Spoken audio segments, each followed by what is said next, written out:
नमस्कार, मैं अभिनय आकाश और आप देख रहे हैं प्रभा साक्षी का special show yes my Lord. Supreme court से लेकर लोअर कोर्ट तक के वीकली राउंडअप में इस सप्ताह कानूनी खबरों के लिहाज से काफी उथल पुथल वाला रहा। संजय सिंह के खिलाफ केस को कोर्ट ने सही ठहराया है। ज्ञान विवाद केस में अब सुप्रीम कोर्ट के पहुंच गया मंदिर पक्ष। हाई कोर्ट ने राहुल की जेब कतरा वाली टिप्पणी को लेकर दिया कार्रवाई का निर्देश। गौतम नवलखा को जमानत देते हुए बोला मुंबई हाई कोर्ट ने क्या कहा। इस सप्ताह यानी 18 दिसंबर से 23 दिसंबर 2023 तक क्या कुछ हुआ, कोर्ट के कुछ खास ऑर्डर, जजमेंट और टिप्पणियों का वीकली राउंडअप अब आपके सामने लेकर आए।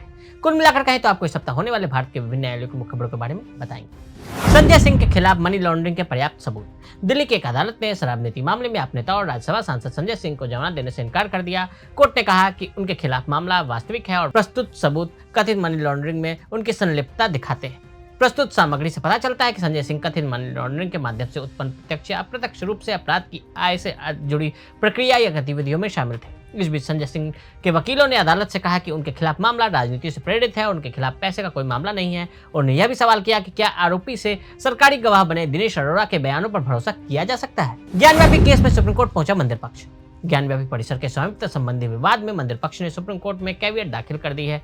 मंदिर पक्ष की ओर से पांचों मामलों में एडवोकेट ऑन रिकॉर्ड भक्ति वर्धन सिंह की ओर से सुप्रीम कोर्ट में कैवियट दाखिल की गई है। स्वयंभू भगवान विश्वेश्वर की ओर से निकट मित्र विजय शंकर रस्तोगी के जरिए कैवियट दाखिल की गई। कैवियट दाखिल करने का मतलब होता है संबंधित मामले में कोई भी आदेश पारित करने से पहले अदालत कैवियट दाखिल करने वाले पक्षकार को सुने।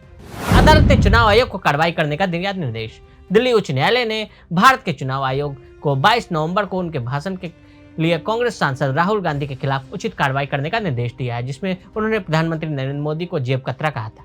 अदालत ने कहा कि राहुल का बयान ठीक नहीं है और ईसीआई से 8 सप्ताह के भीतर कानून के अनुसार कार्य करने को कहा। कार्यवाहक मुख्य न्यायाधीश मनमोहन और न्यायमूर्ति मिनी पुष्करना की पीठ ने चुनाव आयोग से 23 नवंबर को राहुल गांधी को जारी नोटिस पर 8 सप्ताह के भीतर कार्रवाई करने को कहा। दिल्ली उच्च न्यायालय एक जनहित याचिका पर सुनवाई कर रहा था, जिसमें एक रैली के दौरान पीएम नरेंद्र मोदी, गृह मंत्री अमित शाह और व्यवसायी गौतम अडानी को जेब कतरा कहने के लिए राहुल गांधी के खिलाफ कार्रवाई की मांग की गई थी। नवलखा के खिलाफ आतंकी साजिश रचने के सबूत नहीं। बॉम्बे हाईकोर्ट ने भीमा कोरेगांव के अलगार परिषद और माओवादियों से लिंक केस में आरोपी गौतम नवलखा के जमानत आदेश में महत्वपूर्ण बातें कही हैं। कोर्ट ने कहा कि रिकॉर्ड में ऐसी कोई सामग्री उपलब्ध नहीं है जिसके आधार पर प्रथम दृष्टया यह अनुमान लगाया जा सके कि नवलखा ने किसी आतंकवादी कृत्य की साजिश रची अथवा उसे अंजाम दिया। नवलखा को ऐसे किसी कृत्य के लिए जिम्मेदार नहीं ठहराया जा सकता। कोर्ट ने नवलखा को जमानत का आदेश दिया था। सिद्धू के खिलाफ दर्ज आचार संहिता उल्लंघन का मामला रद्द। पटना उच्च न्यायालय ने क्रिकेटर से राजनीति में आए नवजोत सिंह सिद्धू को राहत देते हुए पिछले आम चुनाव के दौरान उन पर लगाए गए आदर्श आचार संहिता के मामले को खारिज कर दिया। सिद्धू ने 12 अक्टूबर 2020 को कटिहार जिले में अतिरिक्त मुख्य न्यायाधीश मजिस्ट्रेट की अदालत के एक आदेश को चुनौती देते हुए उच्च न्यायालय का रुख किया था। निचली अदालत ने 2019 के लोकसभा चुनाव के दौरान बारसोई थाना में उनके खिलाफ दर्ज एक प्राथमिकी पर संज्ञान लिया था। एक चुनावी रैली में सिद्धू के भाषण को लेकर भारतीय दंड संहिता और जनप्रतिनिधित्व अधिनियम के संबंधी धाराओं के तहत उक्त मामला दर्ज किया गया था।